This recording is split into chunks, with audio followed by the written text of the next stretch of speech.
This is your brother teacher, Grandmaster Stroud, Reginald. I want to talk to you just for a brief moment, hopefully a brief moment, about the ground fighting aspect of martial arts as it relates to the street. The question is ground fighting good for street applications or for the street as far as self-defense is concerned? Now, I want you to use your common sense behind what I'm telling you, which is common sense. And don't get caught up in what you watch on television, the K1 fights, the Pride fights, and the UFC, and so forth. All of that is very good. Now, I've done grappling in jiu-jitsu, combat jiu-jitsu, in my career. Now, I've also done MMA, mixed martial arts, if you want to call it that, because MMA or mixed martial arts has always been in existence. It's not new. It's just been repackaged, and it is a different type of animal today as to in what context we're speaking. MMA today is more entertainment using martial arts as the hook. Primarily what they call ground and pound, stand up to the ground and grappling and submission in an octagon or a ring. That's MMA. MMA fighters are tough. There are some great athletes.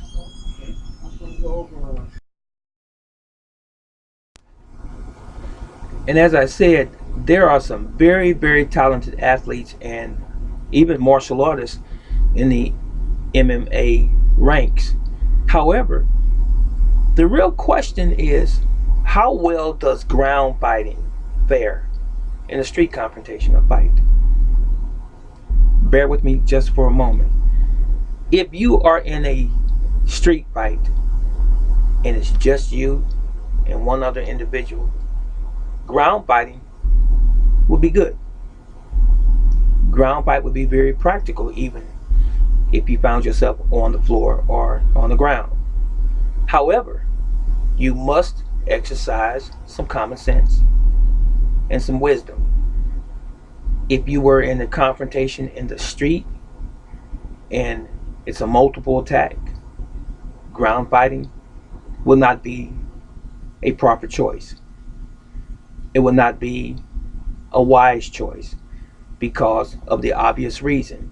You have many attackers or assailants on top of you. Now, if you're trying to take one individual to the ground and he has 2 or 3 buddies that's attacking you, your ground fighting has been killed right then and there. So ground fighting is only good mano a mano, as they say, one-on-one, without any interference from outside individuals.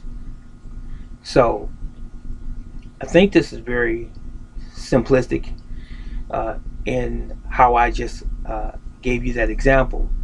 So if I was in a street situation and there are many people around and I was trying to avoid a confrontation with an individual and I see that he has friends, I'm not going to try to take anyone to the ground. It just absolutely does not make any sense at all. So ground fighting in a street confrontation, I would not advise. It's not wise. As a matter of fact, it's foolish. Ground fighting looks good inside the ring, inside the octagon, because it's you and that individual, and it is a controlled environment where you don't have to worry about somebody behind you attacking you while you're dealing with this one individual. So as a self-defense issue, ground fighting in the street is very, very impractical and not wise.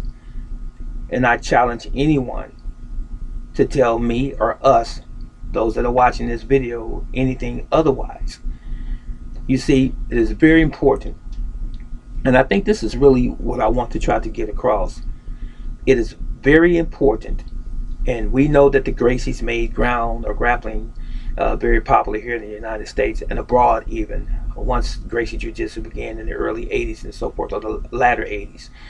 So even with that, we must understand that we have to exercise a certain degree of caution and wisdom, because grappling in and of itself is not a martial arts that should pale everything else, or everything else pales against, I should say, if I said that right.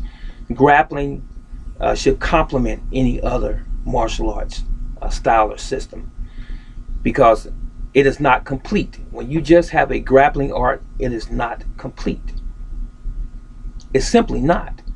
You must be able to strike your opponent and not just grapple your opponent. I don't care how well your skill set is. I don't care how well you can maneuver, your agility and your knowledge of the science on the ground. It doesn't make any sense. And it's not beneficial if you don't know how to strike as well.